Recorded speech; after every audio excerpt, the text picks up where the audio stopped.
want to, listen to your professional journey in short. So what you did, from where you started and where are you right now?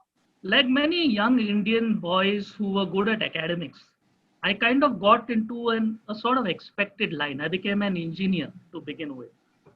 But when I look back at that 4 years that I spent in engineering, I graduated in electronics engineering from Bombay University, from the Conseca Rodrigues College of Engineering. Uh, and when I look back at that phase of my life, uh, it taught me a very valuable lesson, because engineering is not just a specific profession, it's also a way of looking at a problem. So engineering helped me to deconstruct a problem or a situation and look at it extremely logically. Okay, so around the time I was thinking what to do after engineering, I was always I was always very imaginative as a child. I had written my first play, which got done in the school at the age of 13 or 14. So I always had a writing bug in me right from the beginning. Uh, After engineering, I went and did management at NMIMS. Um, but I was always interested in advertising, because, in those early days of TV, where TV used to be limited, I think there'll be a few people on the panel will remember those days where TV actually ended at a certain time. In that era, one of the things which used to really captivate my attention was the ads which used to precede the programs. So I used to always find it very interesting to look at the ads. What is it that they're trying to tell you? And for plain entertainment, they were great. The jingles used to linger in your memory. So I knew when I was getting into management that I would probably do something in the advertising profession. By that time, I was reasonably clear on that. So the transition from engineering and management to advertising was very interesting, again in terms of a overall development of my thought process, because till that point in time I had become, I think, a very good logical thinking person. I was good at sequential logic and rationality, what comes after what. But after joining advertising, it opened my eyes to completely another side of the thought process, which is creative thinking, which is thinking a little out of the box, which is uh, to use a metaphor, it's infusing magic in the process of thinking. And for a long time I was in advertising. I quite enjoyed the process, and in fact, advertising is probably my founding school when it comes to the art of storytelling. Because in advertising, the essential challenge is, how do you tell a story in 30 seconds? So this has a tremendously clarifying effect on your thought process, because you have to focus on that one thing that somebody will pay attention to. It kind of guides your thinking in that manner. You learn to pick out that one thing that you will choose to promote in your work and spin a story around it. So, in fact, interestingly, as a corollary, you'll see that a lot of the better Bollywood filmmakers today all have had some training in advertising or have spent some time in advertising. And I think this is a trend here to stay, because the rigor which advertising brings to your thinking process, even though it's a creative process, there is a lot which precedes the creative leap. There's a lot of logical thinking which goes on before that. There's a lot of inspired thinking which goes even before somebody puts pen on paper or gets the camera rolling or whatever else. So I grew to appreciate those nuances. So I went to some of the best agencies in the land, like Lintas and Mudra and Everest, then Triton, Network very briefly, Rediffusion. That was my last agency as an employee. And around 12 years ago, I was blogging a bit. So as chance would have it, one of my colleagues came to me and he said, you blog so much, we are pitching for an account called sulekha.com. Why don't you start posting your blogs there? Maybe we can get some useful feedback about what is the customer experience at sulekha.com. So I did that. I posted some of my writings there, and these were very satirical writings on corporate life. Okay. And it began to get a following at that platform. Sulekha.com had a worldwide stage. So Indians across the world used to come there. And I was very pleasantly surprised that not just people in advertising, but people far beyond that domain were finding those themes very interesting. Because eventually, even wherever you are, it's a human story. It's a boss giving a hard time to a subordinate. It is, it's human interaction which makes for stories. The stages just change. The essences remain the same. So uh, uh, I started blogging more and more at that platform, and they had a contest going called Blog Print. So Blog Print, I won that contest, nationwide blogging contest. That resulted in my first book, The Madness Starts at 9. And that gave me impetus. I decided, I'm going to live life differently from this point. I'm not going to be restrained by a visiting card and a department. So, what my journey has been for the last decade and little more has been to inspire people using a combination of various emotions, various tools, various techniques, various mindsets. My journey has been to inspire people to think more imaginatively, to think more creatively, to understand what it means to get outside the box that we are in. Okay, so across that journey, I wrote two other books. Both of, like for instance, if I look at The Madness Starts at 9, and if I were to tell you how is that a creative book, I have taken everything which happens in a standard office, okay, and I have lampooned it or put the microscope on something which makes it interesting and different. I've taken a different perspective on it. For instance, interviews happen everywhere, but my chapter on interviews is called True Lies, because neither the person taking the interview nor the person, giving it is actually sticking to the truth. Okay, the chapter on performance appraisals is called a myth called performance appraisals, and anybody who's in one has been in one will know why I'm saying this. The chapter on office parties is called Wait Until Dark, because in the darkness of and confusion of an office party, a lot of things happen. So every chapter was a very creative and funny look at what happens at the office.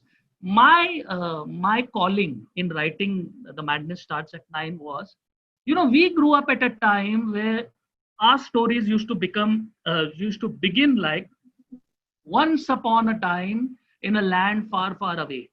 It is my submission that probably in 1,000 years from now, stories will begin with this line: once upon a conference room.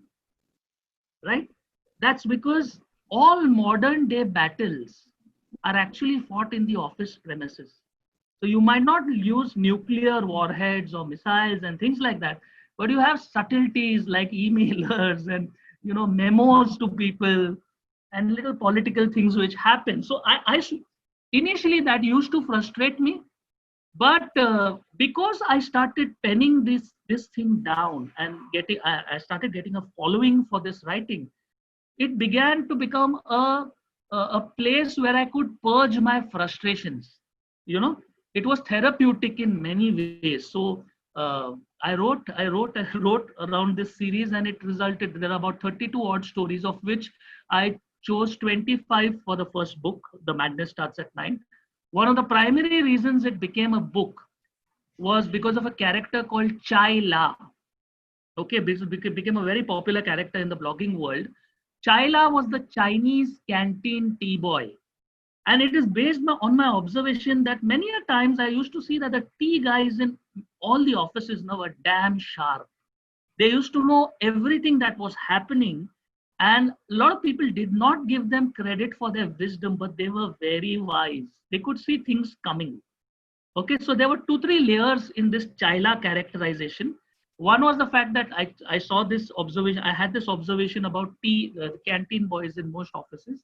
The second was I always needed tea if I have to think, I usually have a cup of tea by the side and think that the idea comes to me in a flash of wisdom and it goes. So Chaila is like that. He comes 3 or 4 times in every story. He delivers a rhyming couplet of wisdom and he vanishes in a very dramatic way.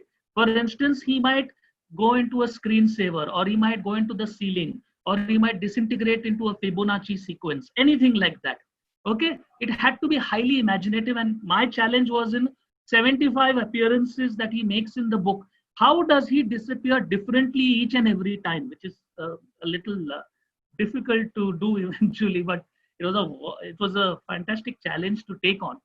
So China is also the metaphor, is also a deeper the undercurrent to that is I strongly believe that what we teach ourselves is what we remember and learn and internalize and appreciate the most.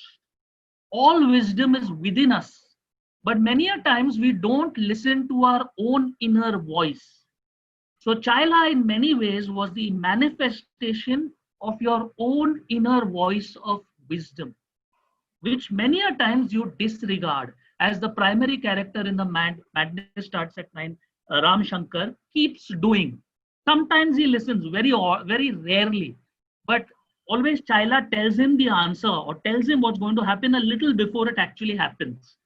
So, it's about your intuition, insight, and anticipation. So, Chaila was a combination of all those things.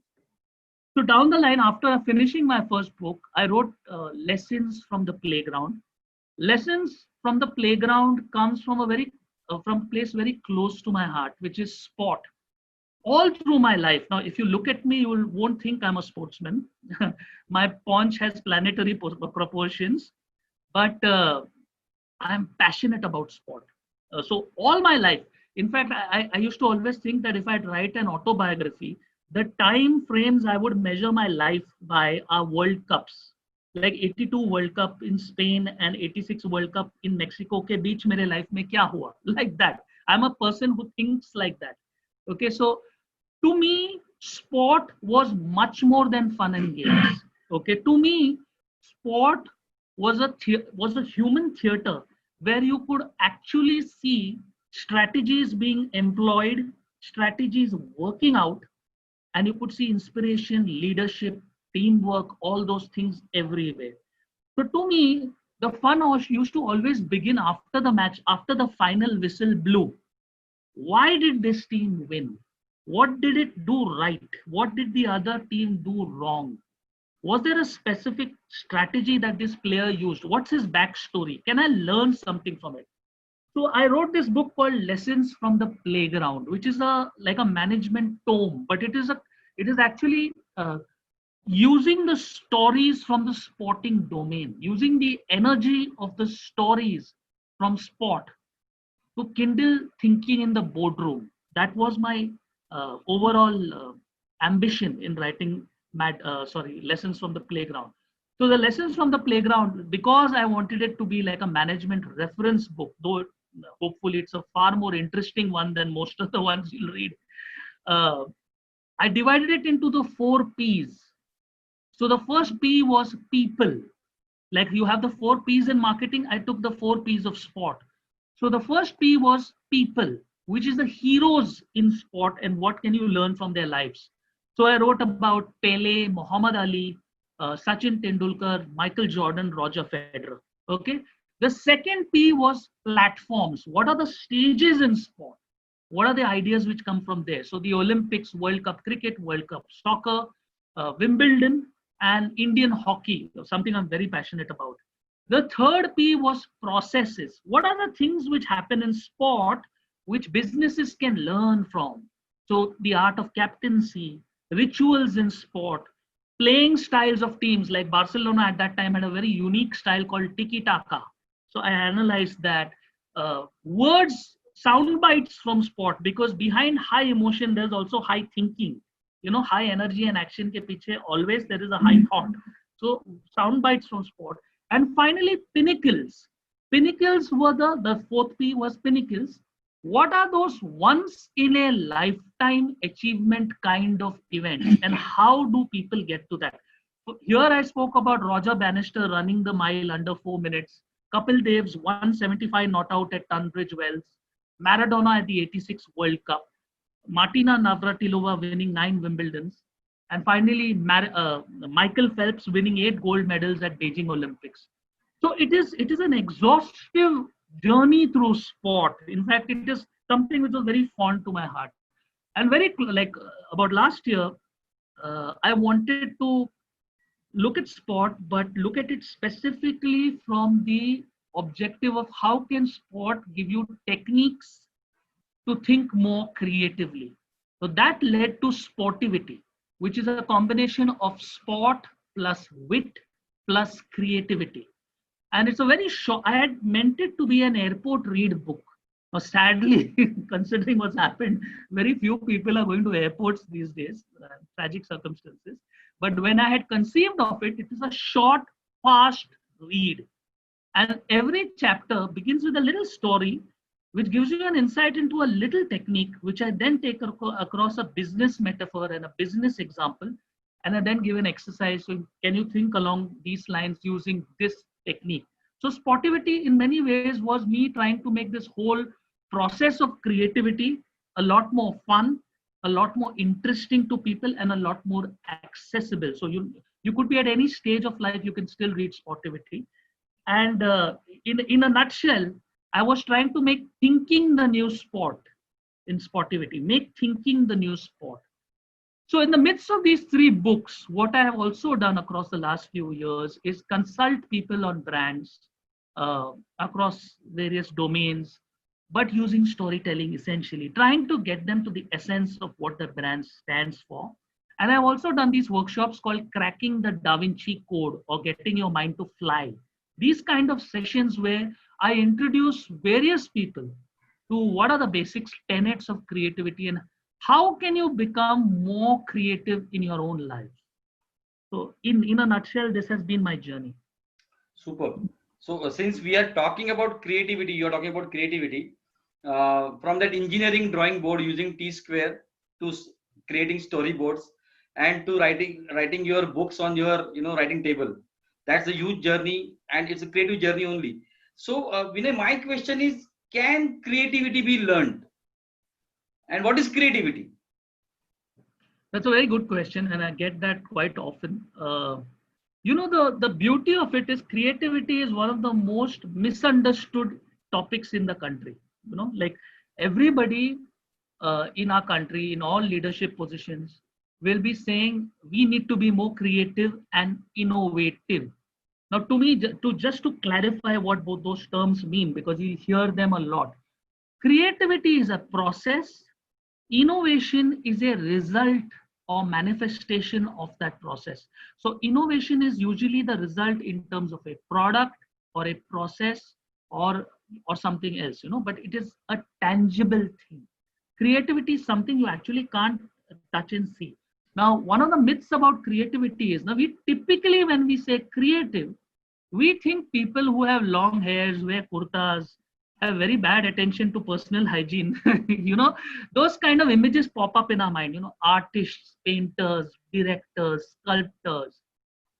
But the beauty in my journey that I think I've discovered is that creativity is within us all. We were all creative. As children, if you recollect some of the things you have done, you will realize you were profoundly creative. It's just that in many ways, our education system educates us out of creativity. We kind of shut off that aspect of thinking entirely. So I think anybody can be creative. And one of the best places to look for examples of creativity is see the things your mother did, sometimes to resolve conflicts in the house. मेरे को share ज्यादा चाहिए, इसको कैसा ज्यादा मिल रहा है. Mothers are wonderfully and naturally creative, and I'll probably tell you a few stories later on about this, but you will see it everywhere. One of my favorite stories in creativity comes from Mindspace Malad. Okay, so there is a famous idli vendor outside this Mindspace Malad, and he's famous because he gives out unlimited amounts of chutney. He only charges per idli, but he gives out a lot of chutney free, and that chutney is delicious. So what inevitably happens is that people finish their idlis, but there's still some chutney remaining over, so they order more idlis, right? Now this is just an idli vendor, but he has understood creativity like few customer service experts in management have understood it. And when I tell this story, I always end it by saying, what is the extra chutney equivalent in your business? Is there something you are giving for free which is going to ensure more revenue, right? So creativity, many, very simply put, creativity is the art of doing things differently from what the expectation is. So creativity is always there in a context. सबको लग रहा है ऐसे ऐसे ऐसे कुछ होने वाला है, but creativity is something which goes in the opposite direction. Okay, so it is the breaking of habit or of expectation by inspired thinking. But one of the, so lot of the definitions you will get of creativity will be around the usage of imagination, the quest for new ideas, things like that. But the one I have found most useful in my work is this beautiful thought by a great writer called Arthur Koestler. And the thought is, creativity is the coming together of two different planes of thought. Creativity is the coming together of two different planes of thought, which means kuch different dal de mix mein. Okay, so for instance, cricket is cricket, but if you take entertainment, if you take music, if you take dhamal, if you take movies, you create a new mix called the IPL, which is not strictly speaking cricket. It is more an entertainment proposition, right? So it is mishran, as they say, a mishran or a juxtaposition of many different things. One of the best examples of this is cell phones as they are today. 15 years ago or 20 years ago, if you told somebody you can take a photo on your cell phone, he would have probably called up the medical hospital for you, the mental hospital. Today, what is it that you can't do on a cell phone?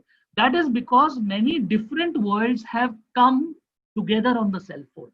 So you have not just telephony, but cameras, videos, finance, everything has congregated on the cell phone. So that to me is creativity. Can creativity be learned?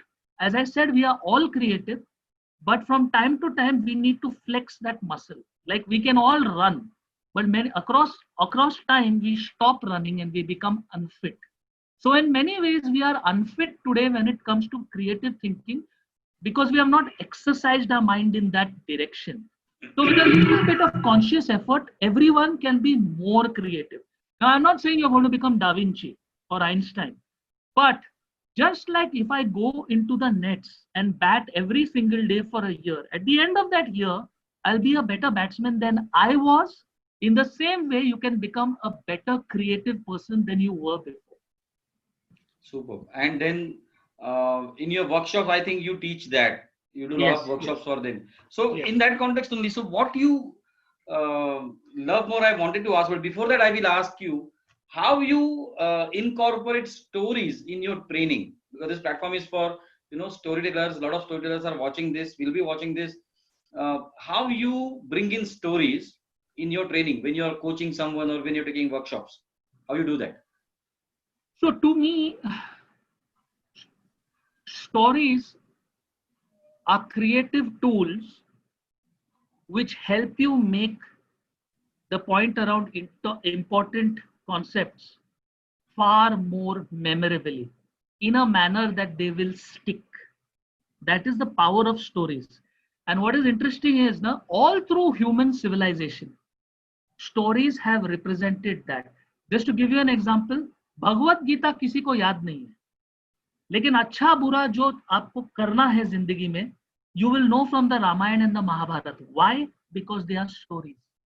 Okay, so that's the best example I can give. Nobody remembers the shlokas, but they will remember that the Kauravas acted like that, and then Ravan kidnapped Sita, and that was a crime he had to pay for. right? So important concepts in terms of how to conduct yourself. What are the ideals of moral behavior? All religions have used stories to seed this very strongly in the minds of people. We are storytelling animals. And one of the biggest examples from my own background is the concept of a brand. Okay. Now, a brand is nothing but a story created around a product. Okay. One second. We used to live in an era where people used to say unique selling proposition. Okay, I think that's the wrong word. I think we have always lived in a unique story proposition era. Okay, a product is dull, it's boring, but a brand is something which excites interest. Now if I showed you this pen, you'd probably pay 5 rupees for it, right? But if I told you that this was the pen with which India's Declaration of Independence was signed, you'd pay lot more. That is the power of storytelling. So storytelling, so how do I use storytelling in training? I think whatever the training you do, it could be training from the most technical of subjects to softer training skills require anyway a lot of storytelling. But hard training skills, like in case you want to train people around mathematics, for instance, I think that requires storytelling like no other field. And we have never used it. Now, for one of the most interesting examples I can give you is, if people are asked, a classroom is asked, what is the area of a circle? So everybody says, school mein ratta mara hai sabne, pi r square. Okay. What is the circumference? 2 pi r. Sabko aisa ratta hai. Then you ask, what is pi? So everybody says 22 upon 7 or 3.1416 or whatever. That is the value of pi. That is not what pi is. That does not give you any explanation as to why that little thing is there in all formulae for circles and shapes like circles in geometry. Now I found an interesting answer for this in a novel written by a great guy called Carl Sagan, one of the most famous scientist authors in the world. So he talks of a little girl, and that novel is called Contact, and it was made into a mainstream movie also, though you won't get this scene in this movie. This is a story I picked out. So this girl is obsessed with shapes, circular shapes, when she's growing up. Brilliant young girl. So she takes a thread and measures the circumference of a bangle. Okay. Then she stretches out that same thread against a ruler and takes the reading. She does the same exercise around the diameter and she takes that reading. What she gets by the circumference, she divides by what she gets by the diameter. She gets a certain number. She repeats the same exercise for a much larger circle, same number. Much smaller circle, same number. That number is pi. Now, if the value of pi is not adhered to, that shape does not remain a circle anymore. Now, if you were taught the concept of pi like that in school, you would have appreciated it a lot more. So, stories tell you beautifully interesting ways to make important points to people. Now, for instance, if I'm talking about leadership, okay, one of the stories I like to use is Alexander. Okay, and Alexander, wow, Alexander the Great, what can he teach you? All you know about Alexander typically is that he used to conquer nations, but he was also a thinking man. So Alexander, before he begins on the quest of going across the world and trying to conquer everybody, he calls all these Greek tribes together because he knows he cannot do it alone. He needs their support. He knows one insight about all these Greeks. Now they're all fighting. So Sparta is fighting against Athens, which is fighting against Troy, whatever. They are always at war, these Greek states. But they used to believe, his insight, Alexander's insight is, the Greeks believe they are superior to the rest of the world. Interestingly, that is the genesis of the word barbarian, because the Greeks believed that everybody else's language used to sound like bar. That's why barbarians. So in a way, we are all barbarians. Okay. So Alexander knows this about the Greeks. So he calls all the chiefs and he doesn't tell them, let's go out, conquer the world, let's get rich, let's bring back a lot of wealth. He tells them one of the great inspiring brand propositions. Okay. He tells them, march with me and help me make Greece the civilizing agent of the world. March with me and help me make Greece the civilizing agent of the world, which is a very, very inspirational perspective on why we are going to war. Very inspiring perspective. So stories, I think, are integral to training. Without stories, I don't think there can ever be an interesting training program ever conducted. The more stories you have, the more relevant your stories, the more memorable your sessions will be. Great. So, Vinay, I would like to ask you, since you have done lot of storytelling. Is there any formula you have developed or you have which you use for telling stories? And while I was talking to you, that other day, you were talking about this, but I would like you to explain it to the viewers that what is your formula of telling stories? What you can tell to listeners or viewers that how they can be a storyteller or how they can write a story. Sure. So that's the formula I want to know. But before that, since you were talking about stories and stories included, how they can be included into the training. So I would like to call upon Prasad Rajgopalan. Prasad is a founder of Stories for Training, which is India's and world's first OTT channel dedicated to stories which are made for trainers and trainings. Prasad has a lot of experience in advertising industry. He is a master film producer and director. He has produced a number of films, and I have also worked with him, and that's why I'm doing this show with him. So Prasad, I would like you to come in front and talk about Stories for Training. Tell us a little about what is this platform is all about and how this platform operates, how it is useful to the people, those who want to use stories in their trainings or in their workshops. And then we will go to the Vinay to understand the formula of writing stories. Thank you, Kiran, and thank you, Vinay, for the great talk you have had. Like as Vinay was saying, the whole journey started when like people said stories are very essential for training. So I used to produce these short story videos for different companies. They were based on business parables, and we used to produce for them. And it proved very effective during their training, during their briefing programs. But there was one big problem. All this, when producing a 90-second story video, it takes a lot of time, money, and effort. And invariably, there were many discussions and very few stories happened. Then this idea came, like at that time, OTT channels like Netflix, Amazon Prime, they became very popular. So can we create a OTT channel which will have a library of such story videos?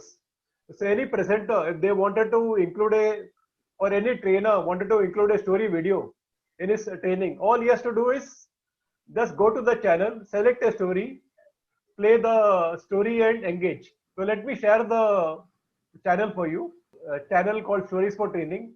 As you see, it has a library of 90-second story videos. And right now we have got 3 categories: presentation, value education, and Bollywood Se Seekho. Bollywood Se Seekho is a very interesting concept. Based on different Bollywood dialogues, we have created short videos and which can be used during your training. So let me play one. तेरा क्या होगा कालिया? सरदार, मैंने आपका नमक खाया है, अब गोली खा। जो डर गया समझो मर गया।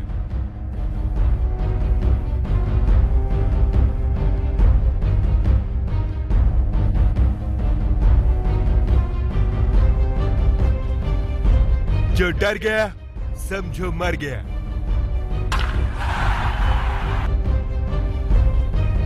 जो डर गया समझो मर गया।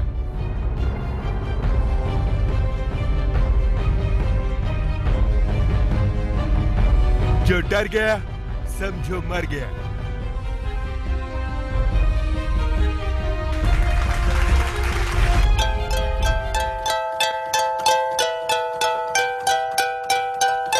सरदार, जो डर गया समझो मर गया। हैं? So that was a interesting video, no, using Gabbar Singh's famous dialogue. So Vinay, since you are into training, I would like to ask you how useful will be this platform. So I think firstly, let me compliment you on the idea. It's a very good spot, because a lot of trainers need stories, and I think what I've been consistently saying throughout this talk is whatever you're doing, it is important to be more interesting. Okay, so and this is especially true in training, because many a times what happens in training is that people are dragged out of their office for a day. Right. The only thing they're looking forward to is the lunch in the afternoon. So I know that's a reality.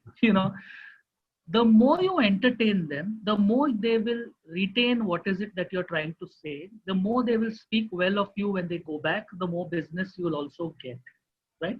So stories are a fantastic way to do this. And to be honest, I saw a few films on your platform. It's very, very nice and very interesting. And these short bites are extremely interesting because they're not too long that they take too much of somebody's attention, but they make the point well.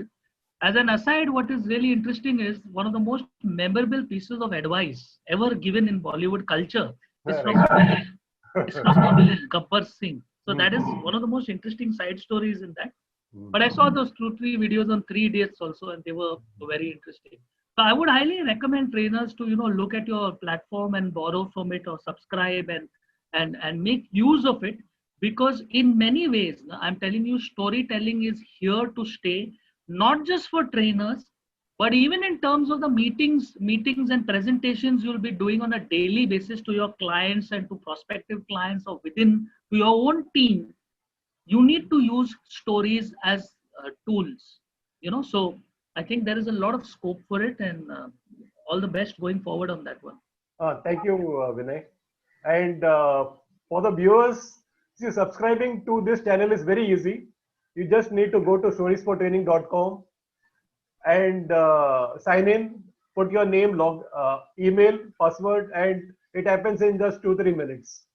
So thank you, Kiran, for. So Prasad, are you giving something free for the viewers? So today we have already slashed the from earlier the total package was 3,000 per year, and we have brought it down to 1,500. So wow. It's a great deal today. Wow. And how many films are there, Prasad, on platform right now? And so what is your plan to put? Right now we have 100 plus videos, and all the videos are dubbed in English and Hindi. And going forward, we are planning to dub it in other regional languages also, and also have more categories. Maybe we'll have a category on safety videos. We'll have a category on corporate communication videos. Thank you. And I think you have a facility of downloading those videos at very nominal cost also. So right. Those who don't want to use videos again and again. Right. So thank you, Prasad. And let me move back to Vinay. And again, what is your formula of writing story? I want to become a story writer or storyteller. I'm a normal person. I'm an engineer, or I'm a doctor, or I'm a professional. I'm CA, or I'm a normal man. And teach me how to write story. So okay, so that's probably an hour or a day discussion in itself. Yeah. But let me give you a short code for becoming a great storyteller. Okay. I get asked this question a lot online also. How do you become a better storyteller? And I was giving this question conscious thought for a long time. And because people have very limited attention capacity these days, so they need to know quickly. It's like there is a click and you'll get the answer, solution to everything in life these days. So I created something called a 3 C's model of storytelling. The 3 C's. Okay. The first C is collect.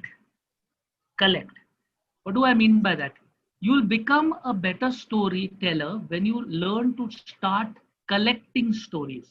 So become a sponge when it comes to interesting stories you are hearing. Do this very actively. Okay, so every week try and at least add one new story to your repertoire. And you know what is a very interesting way to do this? On your computer or on your smartphone, create a folder called Story Hall of Fame. Your Story Hall of Fame. In that, induct stories from time to time. Okay, so you build a collection of stories. Why am I asking you to collect stories? You know, interestingly, as a child, you would have collected a lot of things. You know, oh, Gold Spot का ढक्कन रहता था एक time पे. You know, when the Jungle Book promotion was on, or stamps or coins, whatever. So I'm asking you in your adulthood to collect stories, which is going to help your career. So you put these stories in the Story Hall of Fame. Two things will happen to you when you are doing that.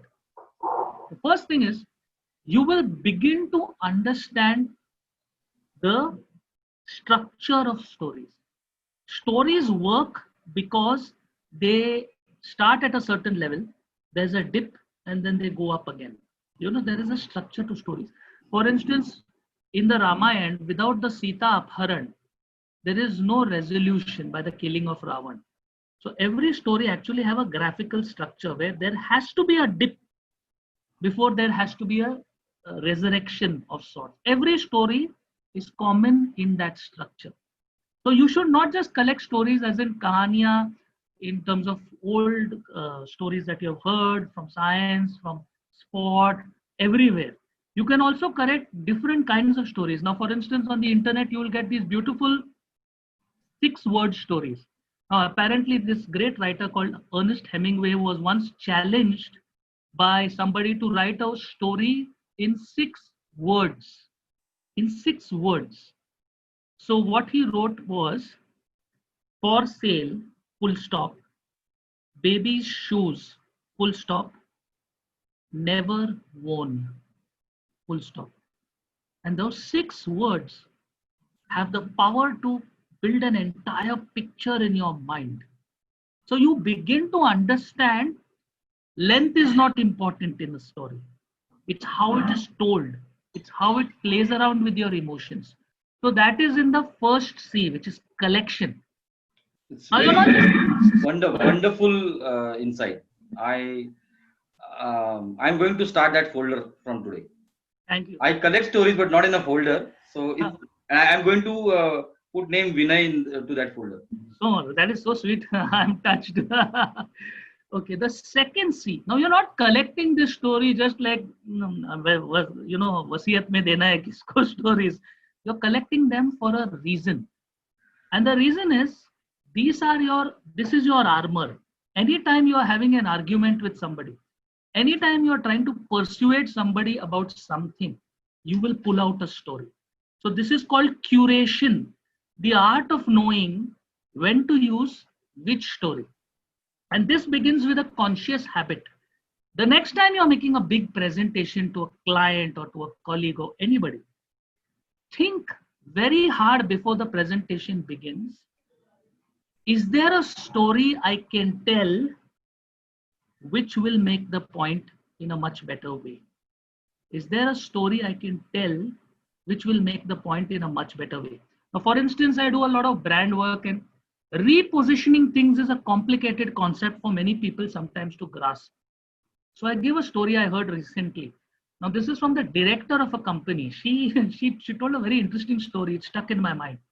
So her son used to have this little quirk. He used to never eat cucumbers, kakadi. He used to eat carrots. He used to hate cucumbers. And because he was at a very young stage in life, parents were trying various tricks to get him to eat cucumbers. कुछ नहीं चल रहा था. Doctor से बुलवाया, नहीं माना. Father tried to convince him. Mother tried to convince him. Mother tried to hide it in some dishes and give it to him.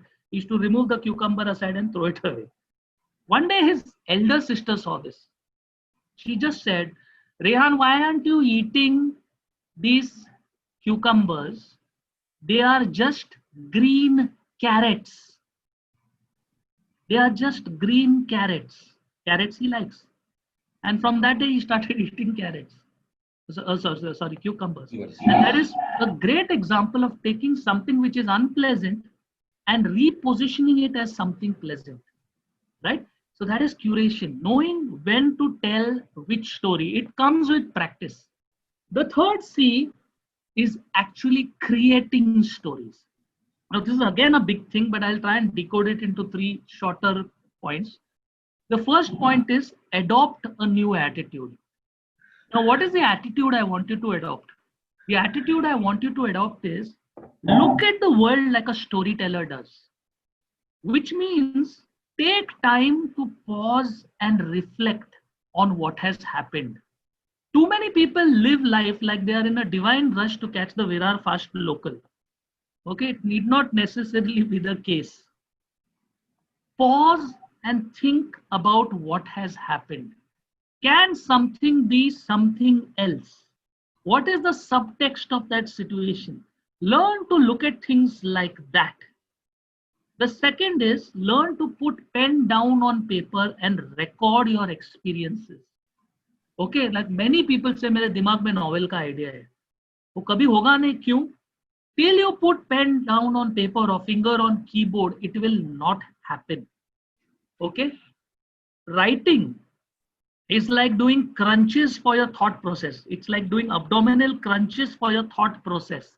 It completely takes away all the rubbish and leaves you with the essence. They say ना, कुछ बोलने में और कुछ लिखने में बहुत फर्क रहता है. Okay, because बोलने में कुछ भी आप बोल के निकल सकते हो.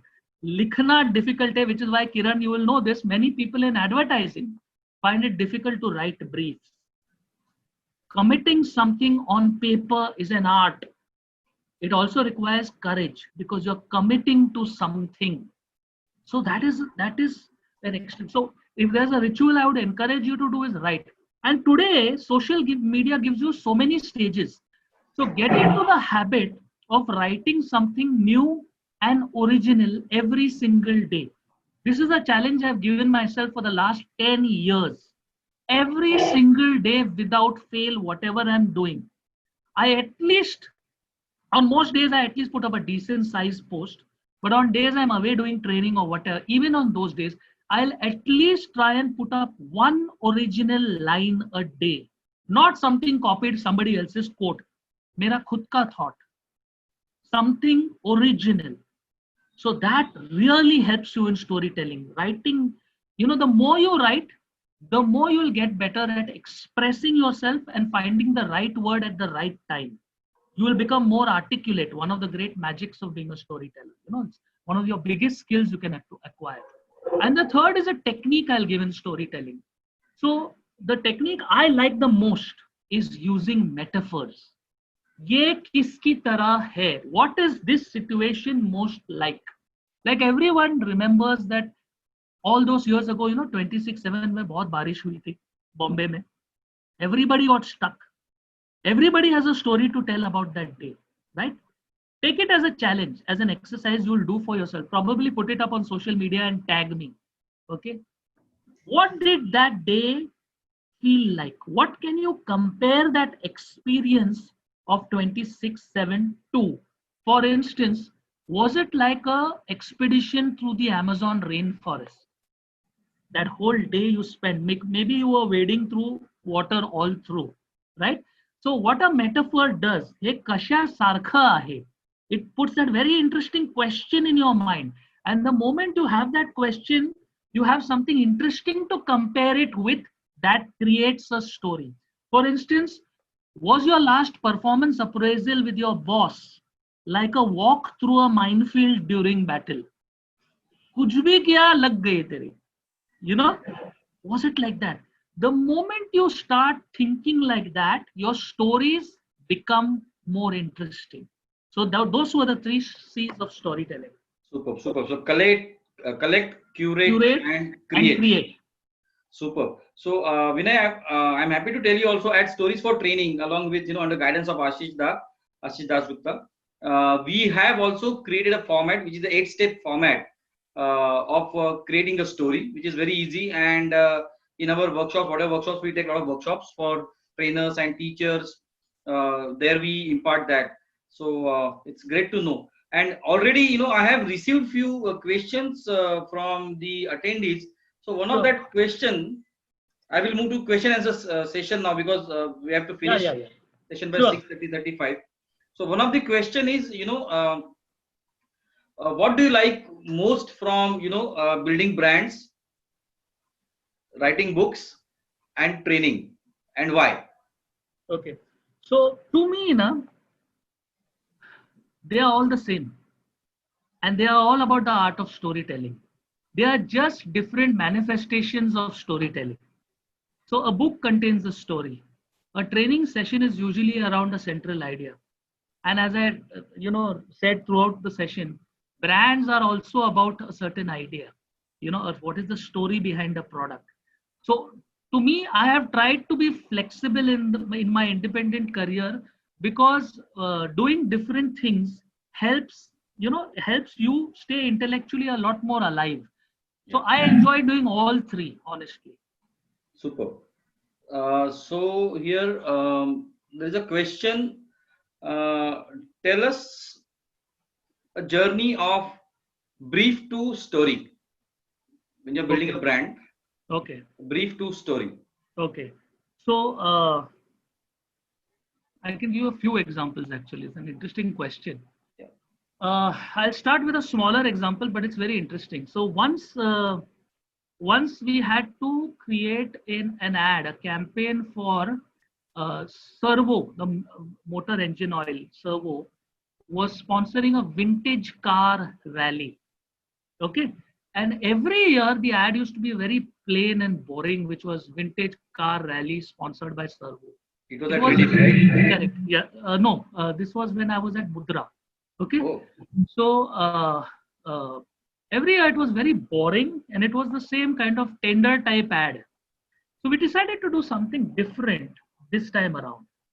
And the proposition I came up with was, it began with this thought process that today they are vintage cars or vintage motorcycle rallies. So today they are vintage motorcycles, but at one point in time they were the in thing, right? So this is the insight. So today they might be old, but unki bhi jawani ke din ek time pe the.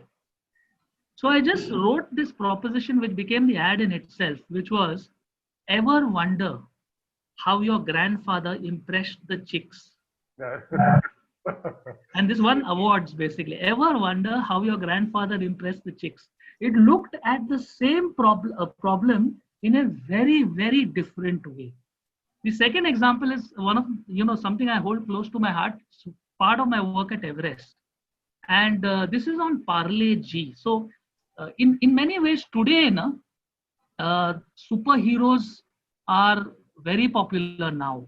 But this was close to, this was 2001 to around 2003 when we did this campaign. We identified a couple of problems. The first problem which we found was that because of the aggressive nature of Tiger's advertising and the usage of celebrities and things like that, Parle G was becoming less and less relevant with younger children in metros. Okay. And we knew that was a very important market.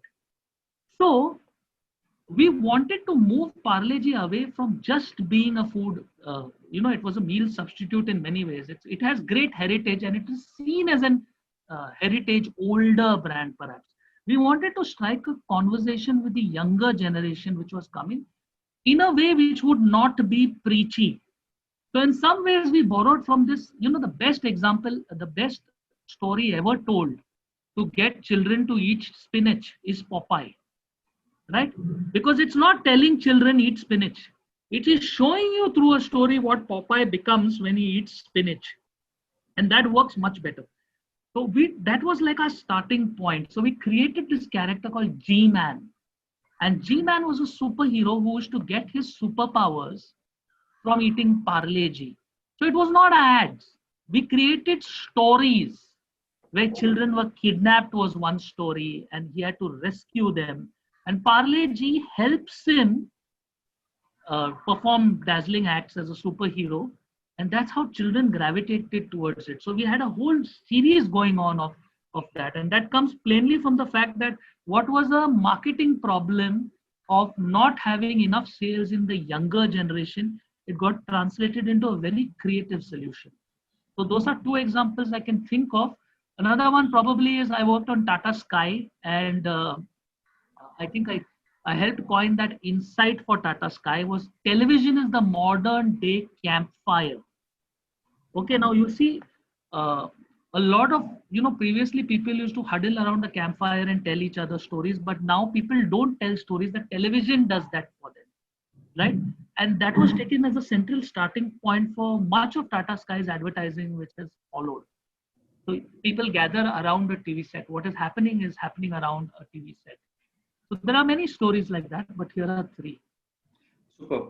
So there is another question, which is how can we tell a story in a short and sweet form of a poem or something similar? I think you have answered, but if you can answer in short again. So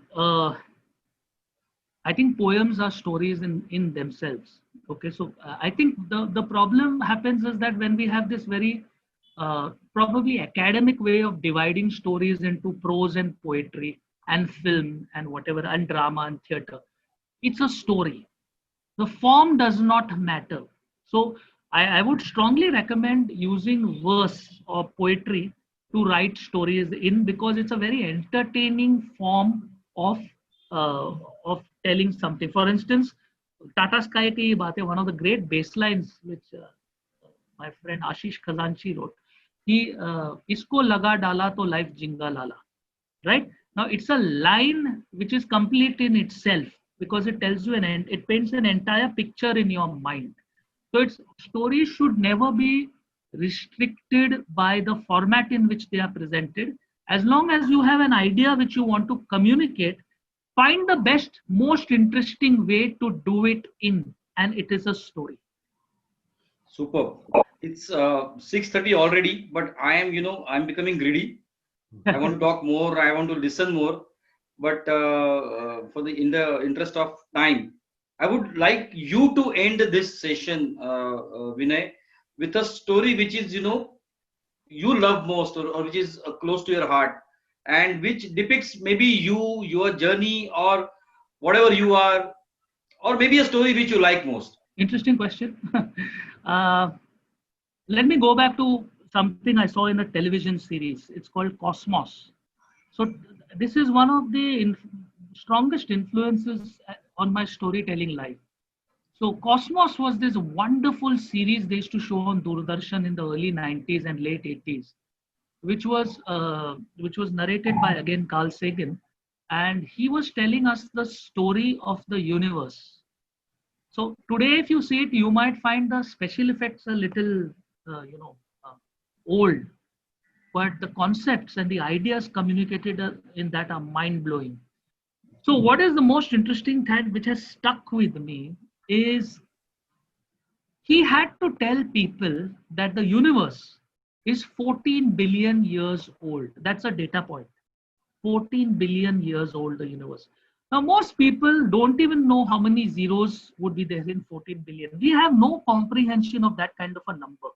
Our human mind is not meant to even grasp or digest that. He knew that. What did he do? He used an interesting metaphor. So he said, let's take a human calendar year. A human calendar year.